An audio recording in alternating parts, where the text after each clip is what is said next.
हथियारों, रक्षा उपकरणों की पूर्ण स्वदेशीकरण की ओर भारत बहुत तेजी से बढ़ रहा है और अब भारत एक ऐसे लक्ष्य की तरफ भी आगे चल रहा है जब सेना सिर्फ वही हथियार चलाएगी जो मेड इन इंडिया होंगे। भारत में 68% तक रक्षा उपकरणों का स्वदेशीकरण हो चुका है, यानी लक्ष्य अब बड़ा नहीं। जिस रफ्तार से भारत हथियारों को बनाने की मुहिम में जुटा है, उससे बहुत जल्द भारत हथियार बेचने वाले देशों की लिस्ट में टॉप 5 में शामिल हो जाएगा।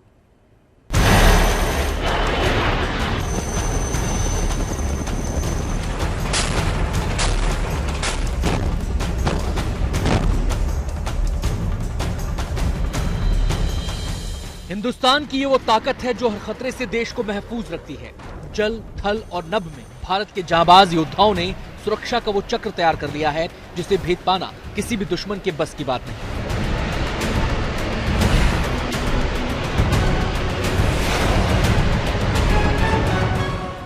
आकाश मिसाइल के एडवांस वर्जन का सफल परीक्षण हो या फिर ब्रह्मोस मिसाइल के एंटी शिप वर्जन का सफल परीक्षण, या फिर हाल ही में सुखोई फाइटर जेट से ब्रह्मोस मिसाइल का कामयाब टेस्ट, या फिर सुखोई फाइटर जेट के लिए स्वदेशी ट्रैकिंग सिस्टम बनाने के लिए किया गया करार।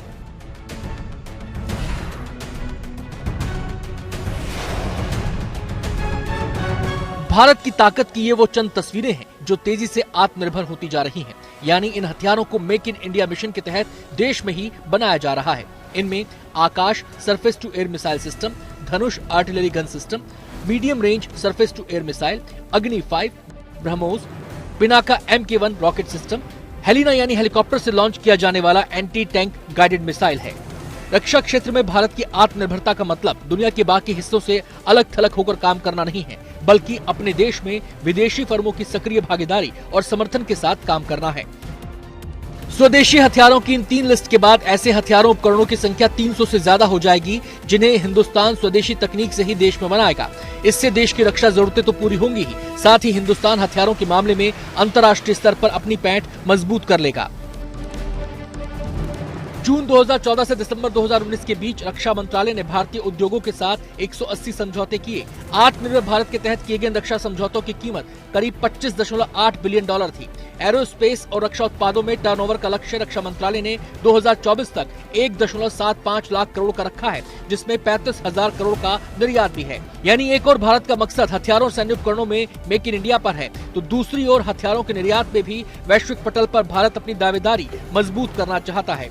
इसी साल फरवरी के महीने में पीएम मोदी ने कहा था कि भारत 75 से भी ज्यादा देशों को मेड इन इंडिया रक्षा उपकरण और सेवाएं मुहैया करा रहा है। प्रधानमंत्री मोदी के आत्मनिर्भर भारत का संकल्प पिछले 5 साल के बजट में भी दिखाई दिया है। इस बार के आम बजट में रक्षा क्षेत्र के लिए किए गए प्रावधानों में से 70% घरेलू उद्योगों के लिए रखा गया, यानी स्वदेशी हथियारों के निर्माण और विकास के लिए रखा गया। पिछले साल रक्षा बजट की तुलना में इस साल 46,970 करोड़ रुपए ज्यादा दिए गए हैं। ये बढ़ोतरी 9.8% है। 2022 में डिफेंस बजट करीब 5.25 लाख करोड़ रुपए रखा गया है, जबकि 2021 में ये करीब 4.78 लाख करोड़ रुपए रखा गया था। भारत ने अगले 5 वर्षों में हथियारों के निर्माण में 1,75,000 करोड़ के टर्नओवर का लक्ष्य रखा है। यानी आत्मनिर्भर भारत की इस पहल से एक तरफ देश की ताकत लगातार बढ़ रही है,